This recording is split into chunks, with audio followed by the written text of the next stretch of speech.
Mga kagabay, magandang hapon, magandang gabi, magandang umaga, magandang tanghali. Saan man tayo naroon, ano man ang ating mga ginagawa, una at higit sa lahat, ating iaalay ang ating mga sarili sa ating Panginoon. Sa loob lamang ng ilang na sandali, ating dalhin ang presensya ng Diyos. Sama sa atin ng pagpapala, ang biyaya, ang pag-ibig, at ang kapayapaan ng Ama, ng Anak, at ng Espiritu Santo. Nabubuhay at naghahari, isang Diyos, magpasawalag ng gan. Mga kagabay, tumulong tayo, magbigay tayo. Gagawa tayo ng kabutihan ng kusa nang nagmula sa ating puso, nagmula sa pag-ibig natin sa ating kapwa, sa ating ginawa ng tulong, sa ating tinutulungan, sa ating binibigyan ng kabutihan. Huwag tayong tumulong dahil sa mayroon tayong nakukuha sa ating kapwa. Tumulong tayo ng pusa. Sabi nga ni Saint Teresa of Calcutta, si Mother Teresa, na kahit anong buhay pa ay itinuturing ng isang santa, the living saint. Ika nga, maaari tayong tumulong na walang pagmamahal, ngunit hindi tayo maaari magmahal na hindi tutulong, na hindi gagawa ng kabutihan. Marami sa atin, halimbawa na lamang natin ang mga politiko, ang mga nagnanais na manunungkulan sa gobyerno, ang mga nagnanais magiging mayor, magiging vice mayor, gobernador, hanggang sa presidente o anumang tungkulin sa bayan na maaring mapunan ng kapangyarihan at makamkam nila ang kayamanan. Wala sa kanila ang pagtulong. Ang pagtulong wala sa halaga. Wala sa na ikaw ay makapagbigay o hindi. Maaari tayong tumulong sa iba't ibang paraan. Ang mahalaga, tumulong tayo sapagkat tayo ay nagmahal. Tayo ay nagnanais na makagawa ng kabutihan. Halimbawa, nilapitan ka ng isang kakilala, isang kaibigan, o kaswal na kakilala, nangutang sa iyo. Nagpautang ka. Kung ang pagpautang mo ay dahil sa nakikita mo na ang nakautang ay makapagbayad o kaya mayroon na makukuha, hindi pagtulong ang iyong iniisip. Pang sarili, mayroon kang makukuha. Sa ngayon nga, itong salitang ayuda na nagmula isang simpleng salitang pagtulong, paggawa ng kabutihan, pagpapautang sa madaling salita. May mga taong natulungan mo, may mga taong may mga utang sa iyo. Pabayaan mo na.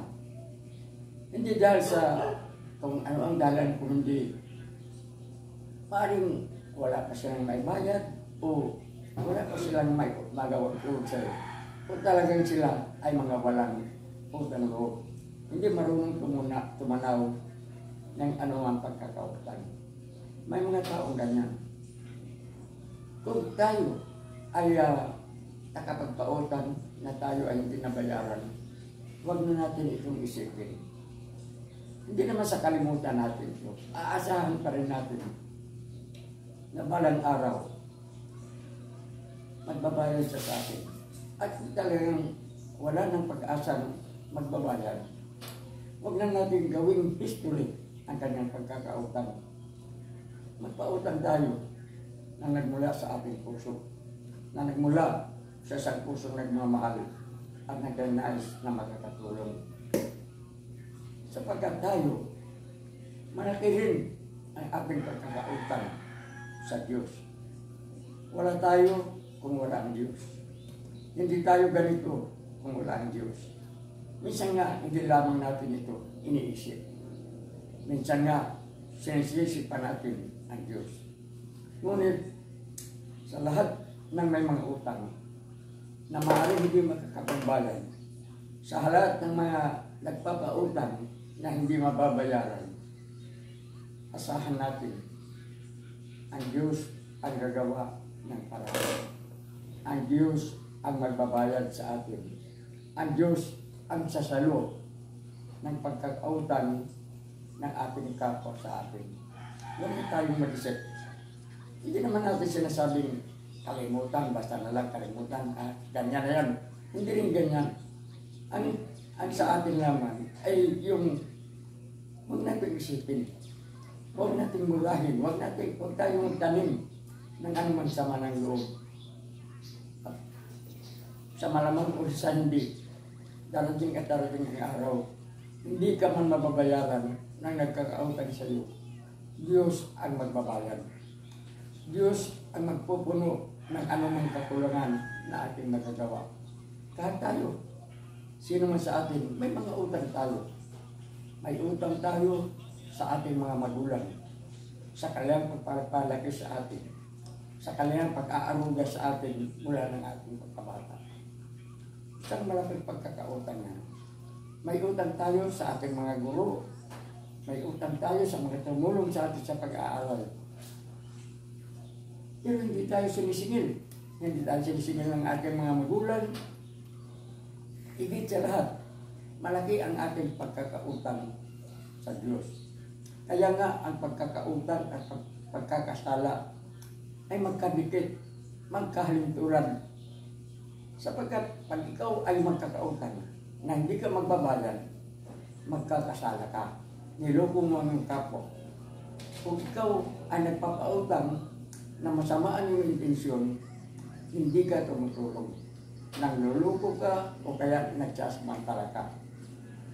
Tatakbo ka sa mga anumang posisyon sa gobyerno. Gumagastos ka, nagpapakain ka. Pero wala yan sa iyong puso. Hindi tulong yan. Hindi ayuda yan. Pangluluko, panggagancho, o pagsariling interes sa madaling salita. Kaya sa mga nagpapautang, tandaan natin, Diyos ang magbabayad, Diyos ang magpupuno. Marami nga nagsasabi, bakit puro na lang Diyos? Hindi naman Diyos ang nangutang. At hindi tayo nagpapautang dahil inutusan tayo ng Diyos na magpapautang tayo. Hindi tayo inutusan ng Diyos na kalimutan o hindi singilin ang mga nagkakautang sa atin. Kailangan din yan. Masama din hindi magbabayad ng utang. Tulad ng pagkakasala. Magkakasala ka, kailangan mo humingi ng tawad. Pag hingi ng tawad, na buong puso, na buong pagsisisi, at pagkikilala ng iyong pagkakasala. Hindi yung humingi ka ng tawad para lamang makahingi ng tawad. Na parang niluloko mo ang ginawa mo ng kasalanan. Ganon din ang pagpapatawad.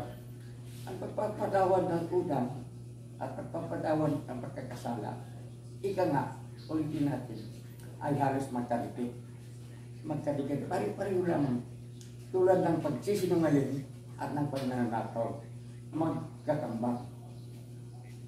Ang magnanakaw, sinungaling. Ang sinungaling, magnanakaw. Sapagkat sa pagsisinungaling, ninakawan mo ng karapatan ang iyong kapwa o kaya nagsisinungaling ka para ikaw ay angat. So tandaan natin yan. Pag may magpapautang tayo, kailangan na sa ating puso ay ang pagtulong sa kapwa at ang pagmamahal sa kapatiran.